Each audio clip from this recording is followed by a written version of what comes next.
Hey everyone, I hope you're doing well. My name is Jason Hurley and I'm doing the devotional this week.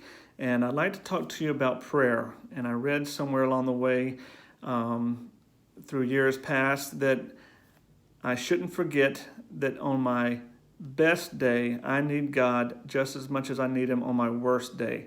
And I try to remember that from time to time when I'm forgetting to have my daily time with God. I know we all get in routines, and if we have children in the house, we tend to get distracted with them, or we just want to rest or focus on other things. And before you know it, a day or two has gone by, and we realize we haven't had the time we need with God. So a Bible verse that I found that I think is really important on this topic comes from the book of Philippians. It's chapter 4, verse 6. And it says, "Do not be anxious about anything, but in every situation, by prayer and petition, with thanksgiving, present your requests to God."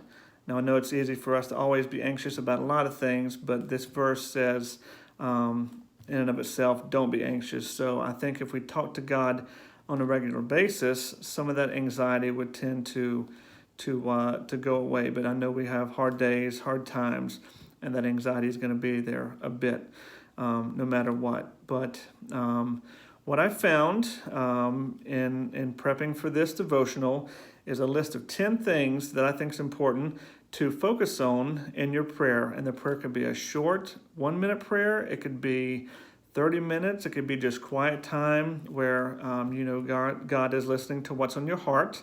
Or it could be anything, just that you have that time with God. So the 10 things that I found that are important to always remember during your prayer time is, number one, always think about where you saw God in your day.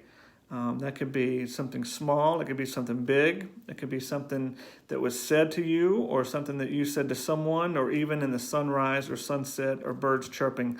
But always think about where you saw God in your day.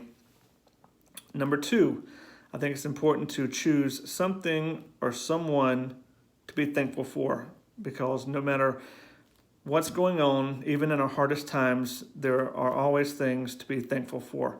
And we should always remember those and recognize those.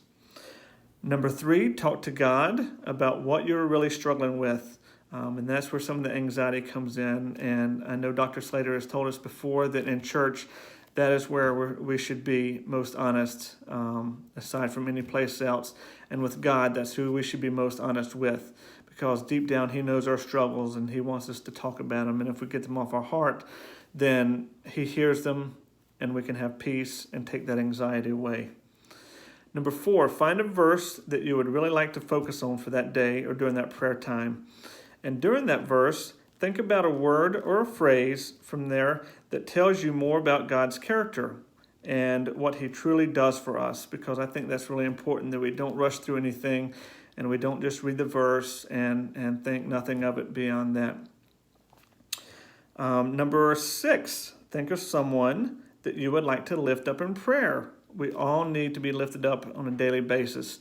And I know Dr. Slater's also said in a couple of sermons, if you knew everyone's secrets, you wouldn't be envious. So we all have struggles. We all deal with things that are big to us, might be small to someone else, or what might be small to us is big to someone else. So think about someone that you can truly lift up in your prayers. And make it personal. Don't just ask them to be lifted up, but talk to God about what they're really struggling with.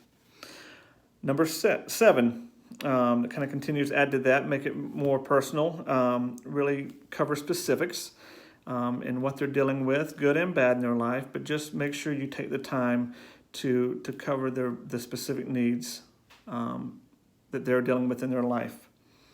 Number eight, let God know you will always trust Him no matter the outcome of the prayer. Sometimes we want our outcomes to be what we think they should be, not what God knows they need to be.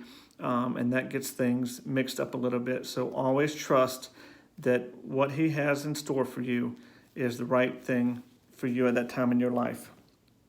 Number nine, let Him know that today this is how that you want to use your strengths, because everyone has strengths, everyone is different. My strengths are far different than anyone's, and yours are far different than mine. And make sure that you ask God to always make sure you use your strengths every day, because they really help each other out, whether you know it or not. And number 10, always ask for God to help you grow in the parts of your life where you really struggle, because we see struggles in other people, and sometimes we don't want to see the struggles in our own selves, but we know we all have them, because everyone struggles at some point in their life. So always ask how you can grow in those struggles. Be honest with God, and He will be honest with you, whether it's the outcome you want or not. But the important thing is to pray daily. It doesn't have to be 10 times a day, it can be 1 time a day, but just the routine of praying daily will help you get through not only the bad times, but to remember to be thankful during the good times. I hope you have a great week, and hopefully we'll see each other soon. Goodbye.